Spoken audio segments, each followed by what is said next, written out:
그는 조선을 살렸습니다. 그런데도 쫓겨났습니다. 명과 청 사이에서 조선을 지켜낸 중립외교, 백성의 고통을 덜어준 대동법, 그리고 끝내 쫓겨난 폐위된 왕. 지금 시작합니다. 일부 임진왜란 속에서 떠오른 왕세자. 1592년 임진왜란 발발. 선조는 한양을 버리고 도망쳤고 백성은 절망에 빠졌습니다. 하지만 광해군은 전쟁터를 누비며 군량을 조달하고 민심을 달래며 사실상 전시 리더 역할을 수행합니다. 이때부터 사람들은 속으로 생각합니다. 진짜 왕은 광해군이 아닌가? 이 평가는 후에 그를 죽이려는 씨앗이 됩니다. 이부 한쪽에만 서면 나라가 망한다. 광해군의 최대 업적 중 하나는 바로 중립외교. 당시 명나라는 쇠락했고 후금, 청은 급성장 중이었죠. 조선 조정은 전통적으로 친명배금을 외쳤지만 광해군은 현실을 봅니다. 한쪽에만 서선 나라가 망한다. 그는 강옥립에게 명나라를 도우라는 명령을 내리면서도 몰래 후금에 항복하라는 밀지를 보냅니다. 결과는 성공.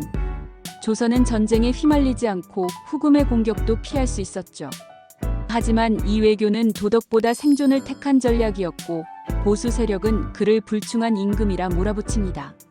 삼부 대동법, 조세개혁의 출발점. 광해군은 조선 조세사에 큰 족적을 남깁니다.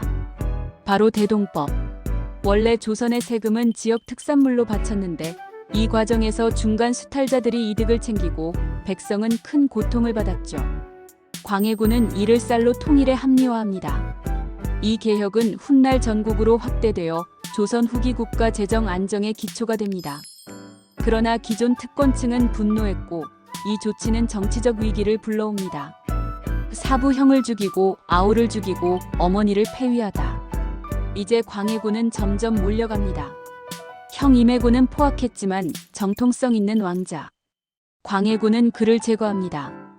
영창대군, 임목대비의 아들이자 어린 왕자. 조정 내 서인 세력은 그를 왕으로 추대하려 함. 광해군은 그를 사사 죽임. 당시 8세였습니다. 임목대비 선조의 계비이자 광해군의 의붓 어머니. 서인 세력의 상징이 되자 폐위 및 유폐시킴. 이 세 사건은 폐모살제라는 무시무시한 말로 요약됩니다. 폐모살제란 어머니를 폐하고 아우를 죽였다. 정치적 정당성을 잃은 그는 국민의 마음도 잃게 됩니다. 오부 인조반정, 조선을 바꾼 쿠데타. 1623년 서인 세력은 결국 칼을 듭니다. 광해는 폐륜의 왕이다. 명나라를 저버린 불충한 군주다. 인조반정 발발. 광해군은 폐위. 인조가 즉위. 그는 강화도로 유배되었고 이후 평생을 유폐된 채 살다 생을 마칩니다. 광해군은 죽지 않은 유일한 폐위 군주였습니다.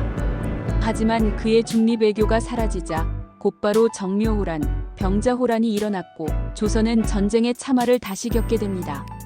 육부 지금 우리는 어떤 지도자를 원하는가? 광해군은 현실을 본 군주였습니다.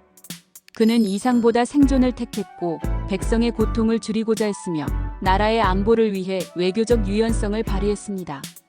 하지만 시대는 그의 유능함을 받아들이지 못했습니다.